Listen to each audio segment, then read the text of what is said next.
میں پاکستان کی law enforcement agencies کو اور پاکستان کی حکومتوں کو، سندھ حکومت کو میری کوئی آواز نہیں ہے، وہ تو پارٹنرز ان کرائم ہے، میں ان کو آواز لگا کر کہنا چاہتا ہوں کہ ایک بہت ہی خطرناک کھیل شروع ہو گیا کراچی میں، اور وہ یہ کہ سیلاب متاثرین کے نام پر لینڈ گریبر سارے ایکٹیو ہو گئے ہیں۔ لینڈ گریبر کراچی میں، لینڈ گریبر زمین پر قبضہ کرنے والی مافیا سیلاب متاثرین کے نام پر یہیں سے لوگوں کو پکڑ کر لا کر وہ زمینیں قبضہ کر رہی ہیں لوگوں کی۔ اسکیم 33 میں سیلاب متاثرین کے نام پر یہاں کی لینڈ گریبر، یہاں کی لینڈ مافیا جو کہ بہت انفلوئنشل ہے، وہ لوگوں کی زمینوں پر قبضہ کر رہے ہیں کہ یہ سیلاب متاثرین بیٹھے ہوئے ہیں۔ کسی کو آنے میں کوئی پرابلم نہیں ہے، ہمیں کوئی پرابلم نہیں ہے کسی متاثر کے آنے پہ، لیکن اس متاثرین کے نام پر زمینوں پر قبضہ لینڈ مافیا یہاں پر کروا رہی ہے، تاکہ جو ہے وہ اب ان کو ابھی جیسے سیلاب کا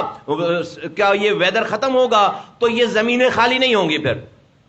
اور وہ لینڈ گریبنگ کر رہے ہیں۔ اس کے اوپر بہت میں لا انفورسمنٹ ایجنسیز کو کہتا ہوں کہ اس کو دیکھیں، سب کو سب کچھ پتا ہے، یہاں کی لا انفورسمنٹ ایجنسیز کو، سارے ادارے ہیں، سب کو پتا ہے کہ کون یہ کام کر رہا ہے، کون لوگ ہیں، اس کے اوپر خصوصی توجہ دی جائے، ورنہ یہ ایک الگ نیا کرائسس، یہ ایک الگ نیا کرائسس کھڑا کر دے گا۔ جس کی زمین پر آپ قبضہ کر رہے ہیں سیلاب متاثرین کے نام کے اوپر، اور وہ جعلی نکل رہی ہے وہ چیز، ظاہر سی بات ہے وہ بھی اس پاکستان کا شہری ہے، وہ بھی اس پاکستان کا، اس سندھ کا باشندہ ہے، اور وہاں پر آپ جو ہے وہ یہ والا کام کر رہے ہیں، تو یہ بھی ایک کرائسس کو جنم دے رہا ہے۔ اس کرائسس کو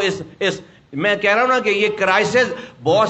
سارے لوگوں کے لیے نوٹ بنانے، پیسے کمانے، حرام کمانے کا یہ ذریعہ بن کر آیا، کیونکہ 14 سالوں سے پیپلز پارٹی کی حکومت ہے، وہ یہی کام کر رہی ہے، تو یہ سب لوٹ مار کر رہے ہیں، تو وہی نیچے والے کہتے ہیں ہم بھی لوٹ مار کریں گے، موقع مل گیا۔ مرنا تو ان کو یاد ہے نہیں، ان کو قبر میں جانا یاد ہے نہیں، اللہ کے سامنے کھڑا ہونا یاد ہے نہیں، تو یہ آج جو یہ سب کرائسس ہے، اگر اس کو صحیح طرح سے ہینڈل نہ، میں کنکلوڈ کرتا ہوں، اگر اس کرائسس کو